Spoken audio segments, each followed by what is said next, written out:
It's interesting because like you have to avoid blood vessels somehow. You have to maybe there's creative ways of doing the same thing, like mapping out high resolution geometry of blood vessels, and then you can go in blind. But like, how do you map out that in a way that's like super stable? It's yeah, there's a lot of interesting challenges there, right? Yeah. But there's a lot to do on the surface. Luckily. Exactly. So we've got vision on the surface.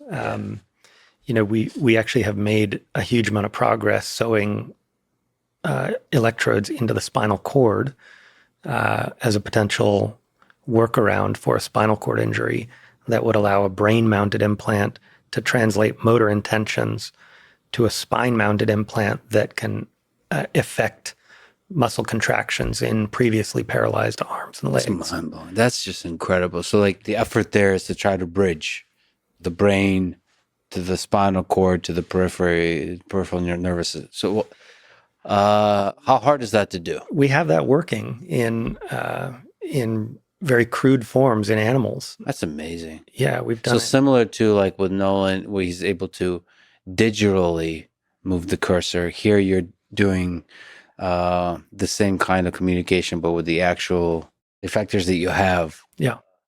That's fascinating. Yeah. So we have anesthetized animals doing grasp and moving their legs in a sort of walking pattern. Again, early days, but the future is bright for this kind of thing. And people with paralysis should look forward to that bright future. They're going to have options. Yeah, and there's a lot of sort of intermediate or extra options where you take like an Optimus robot, like the arm, and to be able to control the arm. Yeah. The fingers, the hands, and the arm. Sure. As a prosthetic. For Exoskeletons are getting better too. Exoskeletons. Yeah, so that goes hand in hand. Although I didn't quite understand until thinking about it deeply and doing more research about Neuralink, how much you can do on the digital side. So there's digital telepathy. Yeah. I didn't quite understand that you can really map the intention, as you described in the hand knob area, that you can map the intention. Just imagine it, think about it. That intention can be mapped to actual action in the digital world. Right. And now more and more, so much can be done in the digital world that it can reconnect you to the outside world. It can allow you to have freedom, have independence if you're a quadriplegic. Yeah. That's really powerful. Like you can go really far with that. Yeah. Our first participant he's incredible. He's breaking world records left and right. And he's having fun with it. It's great. Yeah.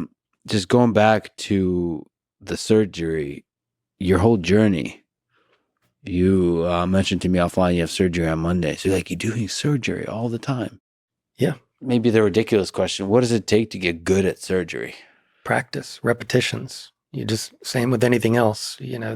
There's a million ways of people saying the same thing and selling books saying it, but do you call it 10,000 hours? Do you call it, spend some chunk of your life, some percentage of your life focusing on this, obsessing about getting better at it?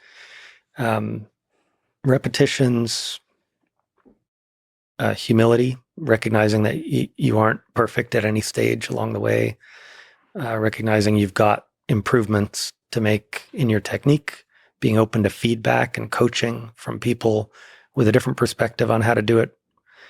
And then just the constant will to do better.